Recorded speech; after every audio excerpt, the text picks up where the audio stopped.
like you to tie this into human good. You know, if you said when I get to HLE 50, 60, 75, what does that mean for solving all disease? What does that mean for discovering new physics? What does that mean?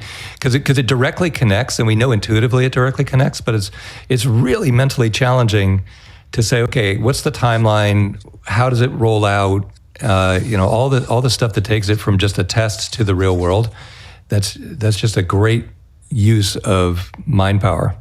Totally agree. And I just maybe a quick thought on that. Yeah. I would argue that what we're sorely missing as an industry and as a research community are benchmarks that measure the ability of frontier models to solve open problems.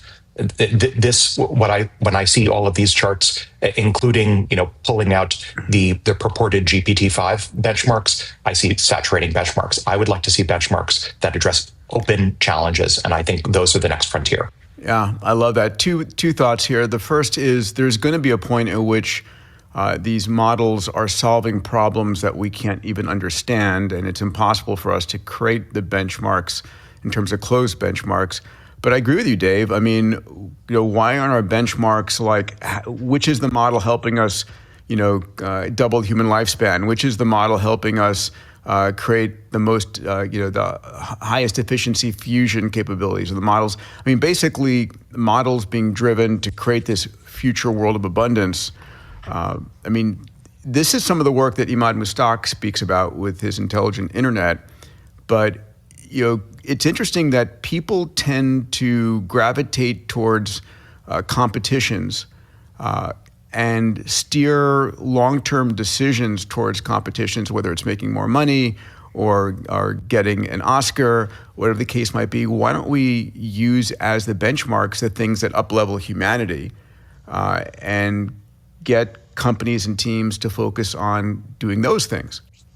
And that Peter, I would say in a nutshell, that's what we're, I think, about to see in the next 2 or 3 years. Call it abundance benchmarking. And the more abundance-oriented benchmarks we see, I would predict within 2 to 3 years of the benchmarks, if they can be mechanically verified by benchmarking organizations, you'll see a lot of those problems get solved by AI. Yeah, I think I need to write a newsletter on this front because what we measure matters, and it also influences where people spend their money, time, and their egos. Dave, you were going to say?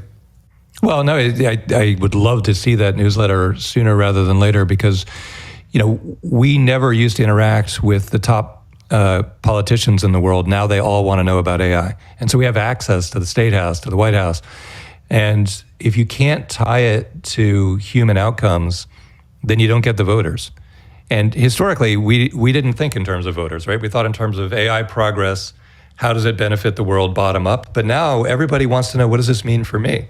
Yeah, and who's going to figure that out if it's not between you doing everything related to healthcare and space, and then Alex doing everything related to science, physics, technology, who else is going to figure this out if not you guys?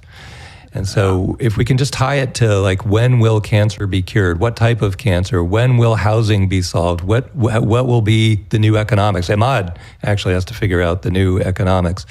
But this is the place we got to figure all those things out. These are effectively having AI solve the X Prizes of the future. I'm curious if you're listening here or watching as one of our subscribers, I'd love to know your thoughts. What benchmarks, in terms of abundance benchmarks, should we be creating? Drop a note and share with us your thoughts on this. So